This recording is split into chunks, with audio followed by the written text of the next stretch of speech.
Bonjour à tous et bienvenue dans le Bottlefield Show, un podcast où on parle de boissons et de nouvelles technologies. Et aujourd'hui, on va se poser la question de savoir est-ce qu'on peut, grâce à l'intelligence artificielle, créer un design, une marque de boisson en 24 heures. 24 heures, ouais. C'est Exactement. lancé. Et qui es-tu avant de parler de tout ça?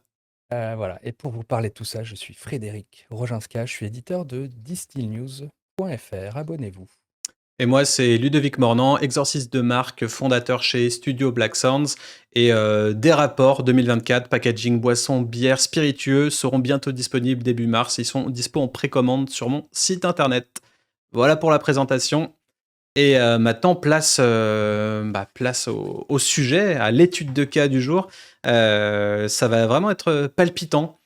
C'est quelque chose que je me demandais, tu vois, on a fait un épisode il y a pas longtemps sur les 160 designs de boissons que je vends sur le site de Super Potion, parce que j'avais fait ce challenge-là en 2020 de est-ce que je peux créer un design par jour tous les jours pendant un an, ce qui m'avait amené à créer 366 designs différents. Et je me suis dit, dans un monde un petit peu compliqué aujourd'hui, dans notre filière boisson qui est pas ouf, c'est un petit peu la KTH. Je sais pas, pour les brasseurs, il y en a peut-être 1 sur 10 qui va fermer en Ouais. 2024. Enfin, il y a un peu Les du bad brasseurs, trip. c'est dur, ouais. Ouais, mais après, c'est un peu moins sur les distillateurs et plus globalement dans la sphère boisson. En tout cas, 2023, c'était une année vraiment compliquée. 2024, ça s'annonce un petit peu pareil. Et du coup, je me disais, comment baisser mes coûts pour les gens tout en augmentant la valeur ajoutée. Donc c'est vraiment la question qui est toujours un petit peu compliquée. Mais Mieux mais vu moins que cher. maintenant on a l'intelligence artificielle, notre bel ami esclave qui travaille pour nous, bien que nous soyons et nous restions des directeurs artistiques, je tiens bien à le préciser, c'est pas juste on balance un prompt et puis on a tout un business plan et tout ça. Il faut quand même rester créatif et à l'écoute et faire beaucoup d'itérations et trier dans tout ça. Mais grâce à ça, eh ben, je me suis demandé, est-ce qu'on peut développer une marque en 24 heures? Mmh. Voilà. Et pour ça, on va faire une petite étude de cas et on va vous présenter qu'est-ce que j'ai pu faire, créer en moins de 24 heures. Et puis on va essayer de débattre, voir si c'est une bonne chose, si c'est une mauvaise chose, si, si c'est compliqué ou quoi. En tout cas, voilà. Alors, place à l'écran. Hop. Parce qu'on a toujours beaucoup de setup. Il faudra aussi se faire un épisode où on montre tout notre setup de comment on fait notre podcast vidéo et comment on rend ça hyper automatisé parce que c'est assez cool.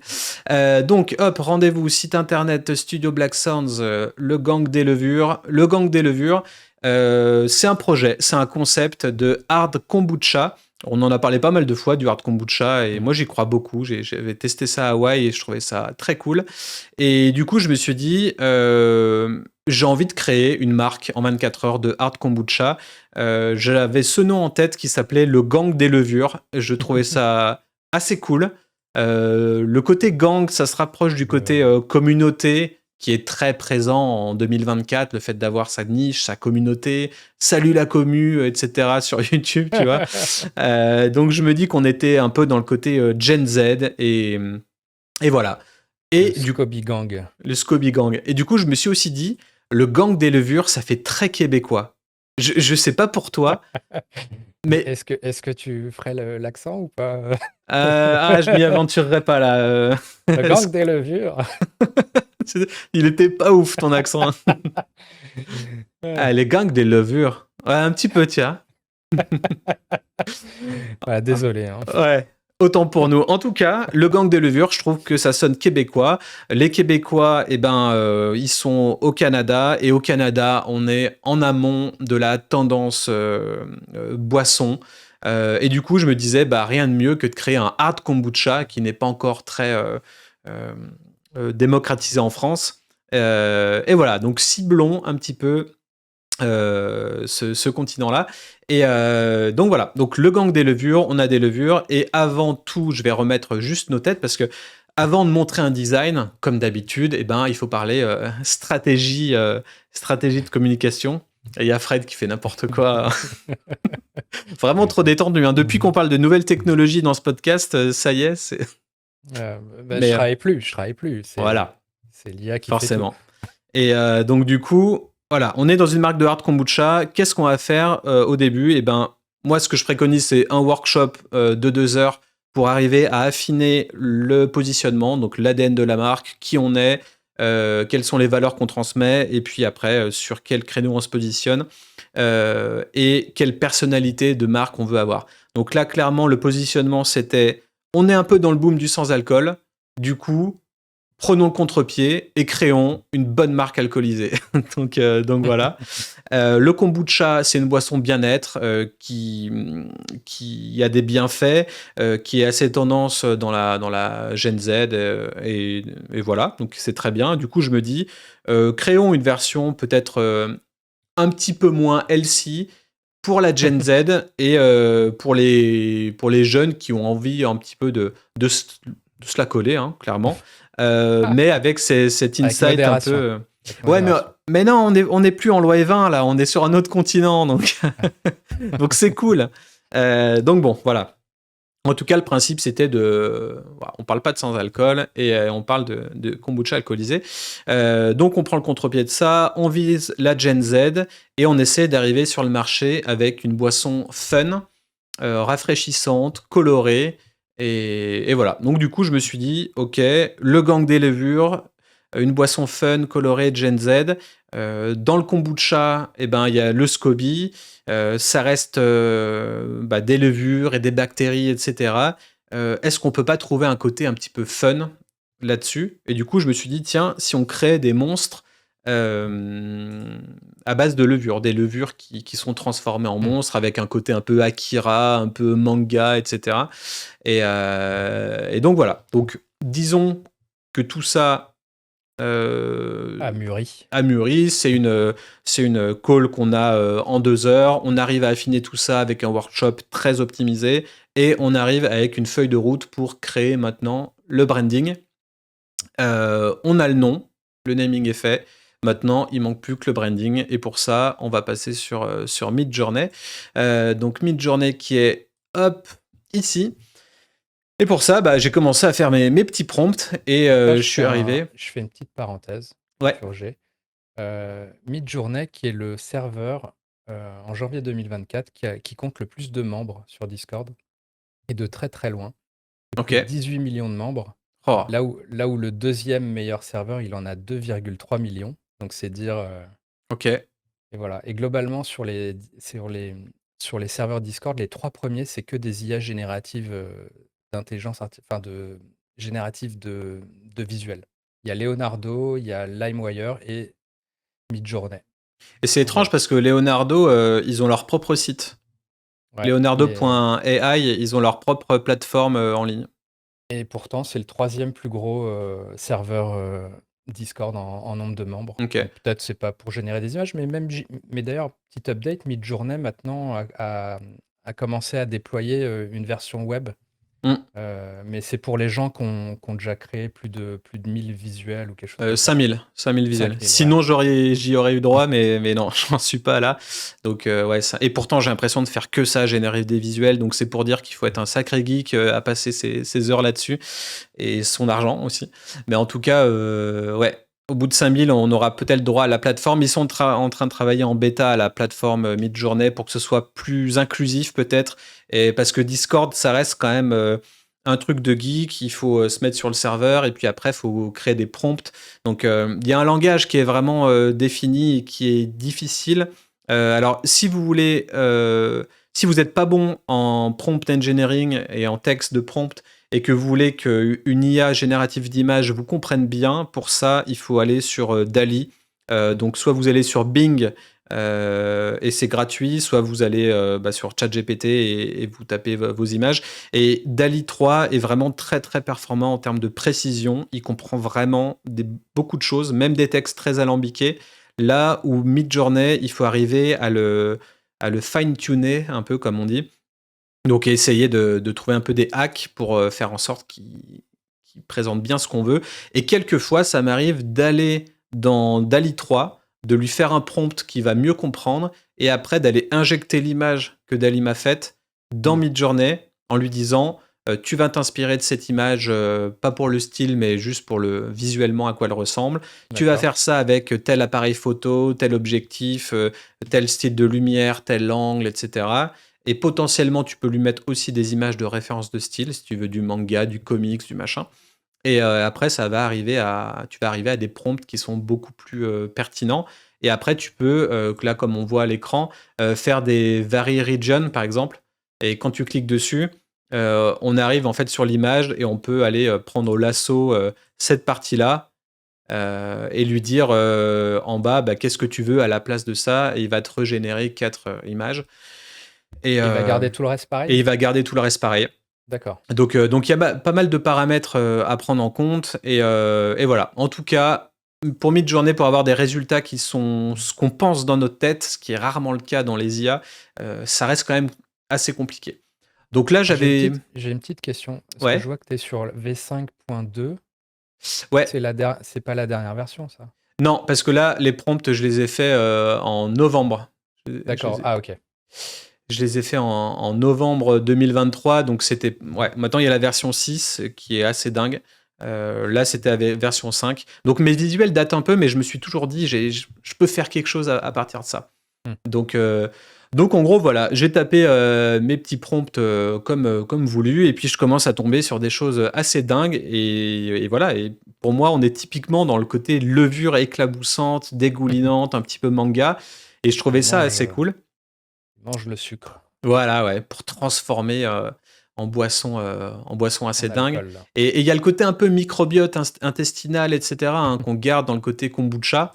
Et vu qu'il y a un délire un peu tête de mort et monstre un petit peu farfelu, le côté hard kombucha, je trouve que ça fait vraiment sens avec le visuel. Donc voilà, donc au final, à partir de rien, j'ai pu générer énormément de visuels. Donc encore une fois, le truc avec l'IA, c'est que les choses sont possibles très facilement, mais là où ça va faire la différence, c'est le temps passé à la curation, donc au choix, quelle image on va sélectionner. Pareil pour le texte, pour les IA génératives de texte, et au final, tout est bien, tout est quali, tout est beau, tout est propre, tout est parfait. Mais comment on taille dedans? Enfin, ça, c'est vraiment compliqué. Mmh. Et c'est comme quand on arrive dans un restaurant ou dans une pizzeria avec trop de choix. Ça, c'est un vrai biais Ouais, psychologique. Le trop de choix, ça nous fait bugger, quoi. Donc, le paradoxe. donc voilà, là, il y a moult choix, je l'ai dupliqué fois je sais pas combien, et après, au final, une fois qu'on a son image, on la upscale. Donc qu'est-ce que c'est l'upscaling? C'est tout simplement sélectionner son image et demander à Midjourney de faire un upscale. Donc en bas, il y a un petit bouton qui s'appelle upscale. On peut faire x2 ou x4 pour arriver à une image qui fait jusqu'à 4000 pixels, donc qui peut être largement utilisée en print aussi. Mmh. Donc c'est un peu le but pour des étiquettes de canettes. Mais sachez qu'il y a d'autres upscalers possibles à base d'IA. Il y a Topaz, il y a Magnifique, il y en a plein. Au final, il y a Crea.ai, enfin, il y en a plein qui sont plus ou moins chers. Il y en a certains qui sont très très très chers. Mais Ouais. aujourd'hui, on peut upscaler jusqu'à 16 fois son image, ce qui est dingue. C'est comme si on était dans un profiler il y a longtemps, tu vois, dans les séries de profilers où tu vois quelqu'un Alors, euh, et que tu peux pour potentiellement refaire l'image et l'agrandir 1000 fois, tu vois. Enfin, mais il y a quand même, je pense, une grosse différence, c'est que, Midjourney va upscaler vraiment le visuel que tu as créé. Là où quand tu passes par des, Magnifique AI là ou, Crea et tout, en fait, il va interpréter ton image hmm, et la recréer ouais, en plus grand. ouais. Et tu vois qu'il y a des c'est pas exactement pareil, tu vois? Tu pourrais mettre une photo de toi en disant: «Bah, agrandis là», Hmm. mais en fait, c'est plus toi derrière. Ça peut ne plus être toi ou ça peut rester toi. Et ça, il y a des IA qui sont plus magnifiques. Il est plus dans l'idée de recréer le truc, mais tu peux quand même lui mettre un curseur de Créativité. créativité. Là où Topaz, par exemple, Topaz Photo, j'utilise pas mal pour juste agrandir la photo actuelle, enlever le flou, enlever le bruit, Mmh. redéfinir un petit peu de la netteté sur certains sujets. Et c'est hyper performant. Il y a aussi Gigabyte, je crois, ou Gigapixel, il me semble. C'est aussi Topaz qui fait la même D'accord. chose que Magnifique, donc qui upscale x7, je crois. Mais du coup, il y a moins le côté IA. Ce qui fait que, en fait, tu pars du principe que si tu génères un truc à l'IA, t'acceptes un peu aussi le fait que le visuel de base n'est pas celui que tu as en tête. Donc, quitte Ouais. à l'upscaler, s'il est un petit peu un poil différent, c'est peut-être pas dérangeant. Surtout s'il y a Mmh. 0 pixel et qu'après il Moi, je est, t'en parle parce qu'un un cas d'usage que moi, par exemple, je vais avoir sur Disty News, c'est que j'ai une photo produit ouais. et la photo, elle est en basse résolution, elle est pas propre et du coup, je voudrais l'agrandir pour pouvoir l'intégrer dans un article ou quoi. Mm. Sauf que ça me transforme, genre j'avais eu la marque X et en l'agrandissant, c'est plus la marque X, tu vois? Ça Ah a oui. créé un nouveau truc et bah, c'est pas le but, quoi. Mm. Après, il me semble que dans Topaz, tu peux sélectionner l'endroit à préserver. Genre, il y a un truc, un onglet Mmh. Text Preservation, donc peux l'activer et ça préserve toutes les zones qui sont en texte. Donc peut-être qu'il y aurait cette possibilité-là de masquer des endroits que tu n'as pas envie de rechanger en upscalant. Mais en tout cas, c'est un tout nouveau business, l'upscale. Déjà, ce nom est un peu étrange quand on n'est pas dans la sphère geek ou design. On ne sait pas ce que ça veut dire. Donc en fait, ça veut juste dire redimensionner à la Mmh. hausse. Mais oui, avec les IA, on va dire qu'il y a 2 ou 3 ans, les IA, elles généraient des images qui faisaient 720 ou même 500 par 500 pixels. Là, on arrive à des images qui font 10 000. Donc c'est un petit Ouais, peu comme le business des appareils photo où tu avais 5 en nombre de mégapixels ou 2 pixels, ouais. mégapixels au début et que maintenant, t'en as des millions. Donc voilà, donc là en gros on était dans la génération de l'image pour créer différentes, enfin pour créer une gamme. Et au sein de cette gamme-là, j'ai sélectionné 4 visuels. Et après je suis passé directement au choix de la typographie. Donc là, hop, je repartage l'écran. Choix typographique, je suis resté dans quelque chose de très organique, très axé Gen Z, donc typo un peu en distorsion, ce qui se fait pas mal en ce moment.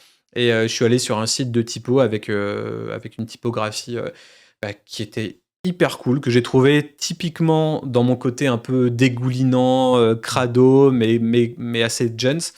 Et voilà, il y a juste le côté hard que j'ai voulu mettre bien droit, hard et Broinco pour qu'on distingue bien de loin qu'il s'agit d'une brasserie, quoi.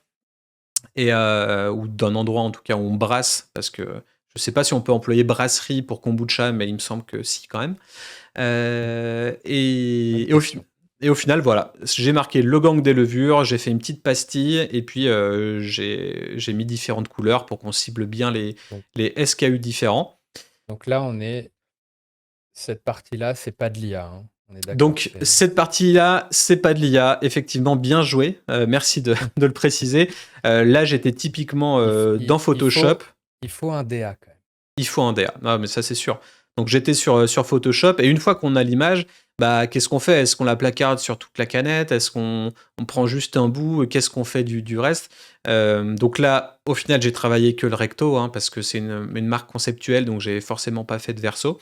C'est d'ailleurs une marque qui potentiellement peut être à vendre. Donc, si vous l'écoutez, que vous la voyez, que ça vous inspire et que vous faites du kombucha ou autre et que, eh ben, on peut parler en MP et je peux potentiellement vous vendre le concept et tout le design system qui va derrière. Mais voilà, cela dit, pour le logo, j'ai gardé kombucha en un peu distorsionné. Pareil pour le gang des levures. Et après, j'ai disposé les 4 visuels différents sur les 4 SKU différents. Et ben, j'ai créé des générations de rendus 3D. Alors là, encore une fois, il y a beaucoup de gens qui confondent 3D et IA. C'est quand même Mmh. pas du tout la même chose. Là, c'est un rendu 3D que j'ai créé à partir donc sur Cinema 4D avec pas mal de presets et de rendus de moteur 3D. Donc là, c'est vraiment un travail à part entière, hein. Là, c'est vraiment un travail de designer 3D. Mais on est Euh, d'accord que tu peux faire un mock-up, t'intègres ton étiquette sur une canette, ouais, mais tu peux t'amuser avec l'IA pour, mettons, ah tiens, je voudrais faire un background pour la Saint-Valentin, tu vois. C'était le truc. Et tu mets un background généré par l'IA, quoi. oui, Et tu peux très bien faire ça aussi. Mais comme tout, tu contrôles un petit peu moins les choses. Donc, quand tu veux créer des visuels marketing et des rendus 3D assez stylés, pour moi, il y a que le vrai logiciel 3D qui va te permettre de faire ça. Tu vois, là, le Mm. rendu, il est quand même assez qualitatif. T'as un petit peu de flou. Donc, tu as l'impression que c'est vraiment un appareil photo qui a pris avec un peu de profondeur de champ. Tu vois, tu as du flou en haut de Mhm. l'image, Ouais, tu en ouais. as un petit peu sur le côté, tu en as moins sur le bas. Donc, tu zoomes sur des détails. Et là, Pensez plus à ta photo d'avant, où dans le sens, tu peux détourer les canettes oui, ouais. et les insérer dans n'importe quel contexte. Tu vois, moi, Mm, c'est une piste que je présentais à, ouais. à Vinexpo, là, de dire que, bah, en fait, vous pouvez faire des beaux shootings de vos produits, s'ils sont réels pour le coup. Et derrière, imaginez avec l'intelligence artificielle de les contextualiser dans plein de... Voilà, c'est Halloween, bah, vous faites un Mm. background type Halloween, c'est la Saint-Valentin, vous faites Saint-Valentin, c'est le Nouvel An. Enfin bref, du coup, vous n'avez plus d'excuses pour ne plus avoir de beaux assets, quoi. Oui, ouais, ça c'est sûr. Et effectivement, les mock-ups, beaucoup utilisent des mock-ups qu'on achète sur Internet ou qu'on a gratuitement, et puis on placarde le design dessus, et puis ça fait l'affaire pour des packshots ou des choses comme ça sur un site web, hein, ça c'est sûr. Mais quand on veut un niveau plus de créa et faire encore plus envie, je trouve que quand on passe. Alors, il n'y a rien de mieux qu'une vraie photo, hein, ça c'est sûr. Mais là, les produits sont factices, je les ai pas sous la main. Quoique, je vais peut-être demander à une entreprise de me les créer parce Mais que ça me ferait bien un porte-crayon, tu vois. Ouais. franchement, là, mis à part la texture de fond, euh, moi, je croirais que c'est une photo, quoi. On a vraiment l'impression que l'étiquette est collée sur la canette. Enfin, moi, Ouais. je trouve ça vachement convaincant pour le coup. Oui, parce que tu vois, en plus, j'ai mis un petit peu, t'as différentes librairies de scratch, donc d'égratignures ou de saleté que tu viens placarder sur les canettes alu. Mm. Donc en gros, il y a énormément de petits détails, de micro-détails en texture qui font que là, c'est un petit peu, on voit un petit peu des égratignures. Enfin, les canettes sont pas forcément clean à 100%, et il y a un peu de grain, et du coup, effectivement, bah, ça donne un rendu assez réaliste. Donc peut-être un petit peu moins sur celle-là, et encore, enfin, franchement, on dirait clairement que c'est vrai. Donc voilà, et puis après, bah, pour développer un peu le design system, je me suis fait plaisir. Je me suis dit, bah, on est sur quelque chose de distordu, on est dans un espèce euh, de tube digestif, au final, c'est un petit peu l'idée, quoi. L'idée, c'est un peu choose your monster, donc tu choisis ton monstre en fonction de ton état d'esprit, tu vois, de ton mood ou quoi. Et du coup, bah, potentiellement, tu peux créer énormément de messages publicitaires avec cette typo déjà qui est spéciale, mais en plus qu'on peut distordre dans tous les sens. Donc là, je l'ai placé dans un autre outil de code art qui permet de créer, de générer plein de choses, plein de vidéos, etc. Plein d'animations. Donc là, j'ai pris la typo et je l'ai mis là-dedans, et ça fait une animation cool. Et je me dis, bah voilà, pour donner du peps sur un site web, sur un post Insta, sur une créa, sur une pub, typiquement, ça passe bien. Et ça Ouais. peut être déclinable à l'infini avec n'importe quel message. Et quand on parle de design system flexible, c'est typiquement ça, quoi. Tu Et drag and Choose Your drop Monster, là-dedans. tu Ouais. l'as brainstorm avec une IA ou ça Ouais. vient de ton esprit Non, direct? ça vient pas de mon esprit, ça. Ça, je l'ai brainstormé avec GPT, et du coup, il a trouvé cette idée de choisir son monstre, etc. Donc ça aussi, c'est encore quelque chose. Ah, c'est brillant. Ouais, c'est assez Je brillant. trouve ça cool. Je l'ai bien drivé sur le fait qu'il y avait un monstre fait de levures différents sur chaque canette. Et du coup, bon, bah, s'il y a un monstre différent, ça peut sous-entendre choisis ton monstre en fonction de Mm. ton humeur, tu vois. Et ça, c'est des petites inspirations que j'avais pas eu à la base, et qu'on m'a donné gratuitement. Donc voilà pour un autre visuel avec un autre choix. Non, non, t'as payé pour accéder à ton IA. Oui, ah, c'est sûr. C'est Oui. pas gratuit. Non, non, pardon. Effectivement. Donc voilà pour cet autre visuel. Est-ce que je peux l'agrandir Est-ce que ça va marcher Euh, Ouais, voilà, ça marche. Bah, Et quand c'est en plus grand comme ça, tu vois, là tu peux voir un petit peu les détails. En fait, ce qui est bien et ce que t'as pas sur les mock-ups et que tu as dans des générations d'images en 3D, c'est que typiquement, tu vois ce relief que tu as ici ouais. sur l'alu, bah, c'est le relief de l'étiquette d'à côté. Hmm. Donc c'est les mêmes couleurs, etc. Et ça va être très difficile à générer sur un mock-up Photoshop où en gros tu vas juste détourer tout ça, plaquer le truc et tu vas Ouais. avoir les T'as pas le étiquettes les côté unes à la suite des autres. organique, j'ai Ouais, envie de là dire. tu as vraiment de la lumière, de la réflexion sur l'aluminium, etc. Tu as même le côté brossé de l'alu un petit peu au niveau de la Hmm. souris là. Donc bon, c'est quand même assez cool. Et On a vraiment l'impression que l'étiquette, elle est collée dessus. Il y a un petit millimètre, on dirait, d'épaisseur. ouais, et bah ça c'est quelque chose que j'ai mis sur dans le logiciel 3D, tu lui assignes aussi par des différents calques un peu le bump, ça s'appelle, c'est-à-dire bah, à quel point cet élément est gaufré et par rapport à la canette, tu vois. À la C'est canette. pas ça se voit qu'il y a un petit relief et après bah pareil, tu peux lui donner du grain de papier, tu peux choisir un type de papier mais tout ça c'est des ressources 3D que tu accumules dans une librairie et que tu appliques à ton design. Mais c'est un vrai travail, hein. Il y a des vraies agences spécialisées dans la création de génération 3D. Il y en a une en Écosse qui est très connue et qui fait beaucoup de visuels de Sourcecraft comment il s'appelle Stranger and Stranger. Mhm. Et ils font des animations 3D et tout. Et même, tu vois, je crois que The Glenlivet, ils ont sorti, il me semble, un truc, une édition limitée de 15. Ah, The 12, les 12. Ouais, c'est ça, de 12 12 whisky de étiquettes. 5 ans d'âge. Ouais, et je crois qu'elles sont générées aussi par IA. Et au Ouais, final, ils ont créé une campagne de pub en 3D qui est très bien faite. Ça m'étonnerait pas que ce soit cette agence de 3D qui ait fait l'animation. Et je leur avais demandé à l'époque s'ils pouvaient me le faire pour mon challenge 366. C'était assez cher. C'était genre 5000 balles pour 30 secondes, je crois. d'accord. Donc, bon, ce qui fait sens parce que c'est quand même très long à générer. Donc voilà, pour cette image-là aussi, est-ce que je peux l'ouvrir en encore plus grand Voilà, en encore plus grand ce que ça donne. Donc là, tu vois, là pareil, on voit pas mal le côté alu brossé hein, et le côté aussi granuleux de l'étiquette. Donc ça, c'est Mm. vraiment le rendu 3D qui veut ça. Et voilà, donc pourquoi le choix d'avoir un truc frontal en rond J'aimais bien le côté deux stickers différents, genre un sticker pastille pour la marque et, euh, et sa couleur, et un sticker un peu en cut-out, donc un peu découpé euh, bah, pour, le, pour le produit en lui-même. Et là, tu peux percevoir un petit peu que le sticker, il est en dentelle un petit peu. Et ça, Ouais, c'est un truc que j'aimais bien.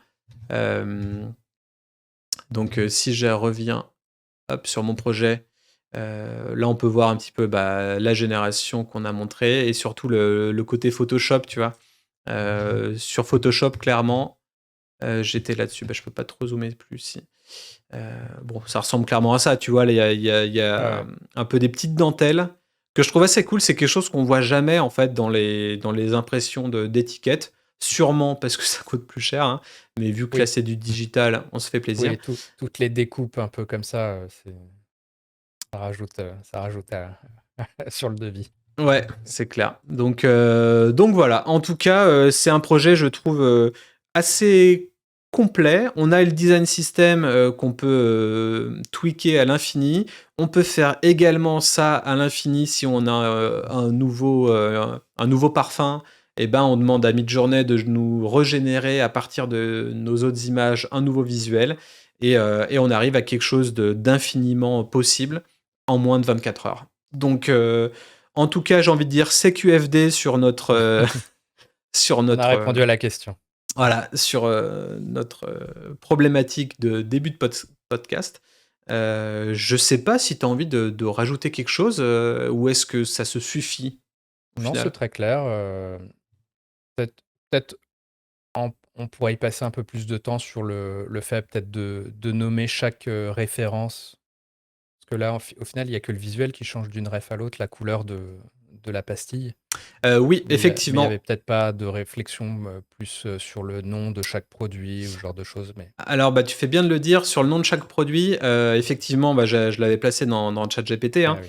et je suis tombé sur une phrase qui dit: «Chaque canette représente un monstre levure différent avec un nom et une personnalité unique». Donc c'est encore en termes de levier, la personnalité de chaque monstre, on peut créer un blog post, avec, Hmm, on peut limite, prendre le monstre à partie et en créer une BD et développer vraiment, la personnalité de chaque truc. En fait, ce qui est génial avec ça, c'est que c'est infini et qu'il y a juste ta créativité ouais. euh, qui pourrait avoir des limites face à l'IA qui en a pas. Enfin, tu vois, c'est, Bah, là, effectivement, dans le système, tu vois, si on poussait plus loin, effectivement, chaque, euh, chaque monstre pourrait être un asset pour faire tes messages marketing ouais. selon une tonalité, Bah, tu reprends Liquid Death euh, et Liquid Death, ils ont voilà. fait quoi avec leur monstre canette? Ils l'ont rendu vrai, ils ont fait un vrai déguisement.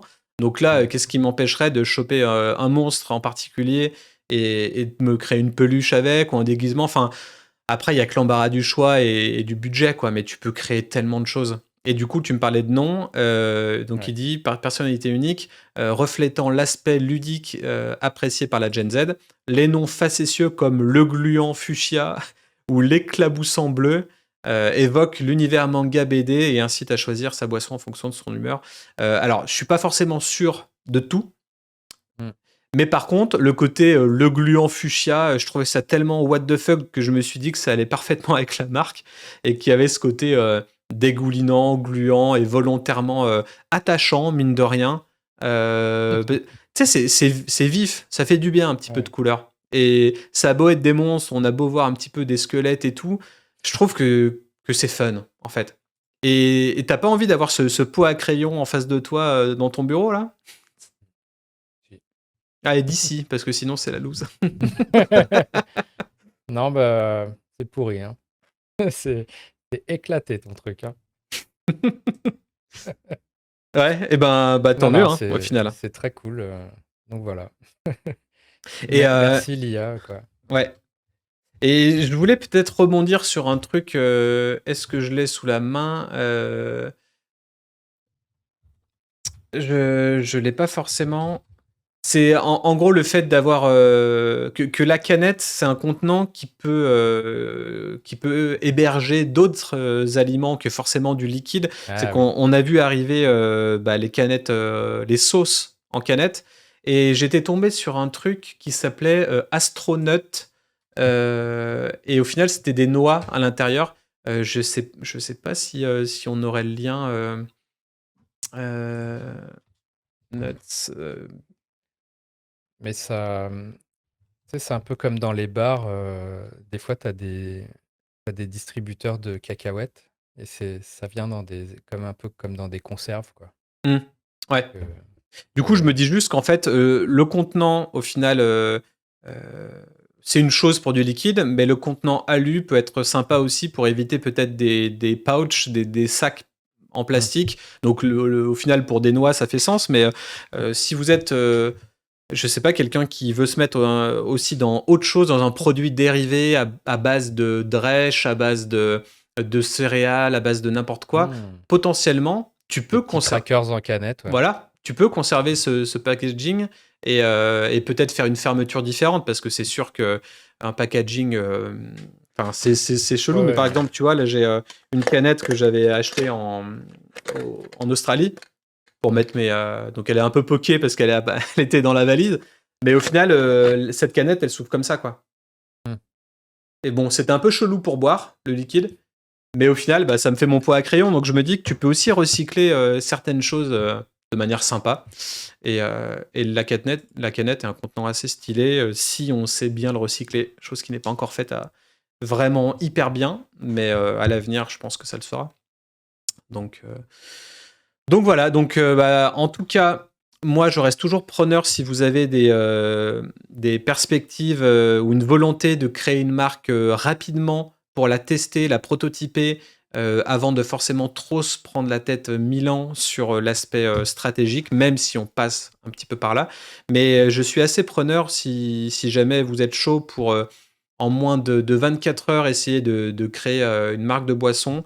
Je suis motivé pour relever le défi. Je pense que c'est possible et je pense que c'est possible d'être aussi stratégique qu'efficace grâce à l'intelligence artificielle et à notre propre intelligence aussi.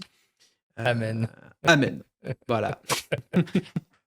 Et au final, j'ai envie de dire peut-être à la semaine prochaine, peut-être pas. On se pose la question de reprendre un petit peu toutes les semaines, mais ça, c'est en off que ça va se passer, donc on sait pas trop. Vous verrez bien On, si ça arrive dans votre on va feed. demander à l'intelligence artificielle. Voilà, si c'est un bon délire. Voilà pour cette semaine. J'espère que ça vous a plu. N'hésitez pas avec les commentaires et si vous avez des questions, on est toujours là pour vous servir. Carrément. Allez, et likez, c'est important. Et abonnez-vous. Allez, ciao ciao. Voilà. Ciao.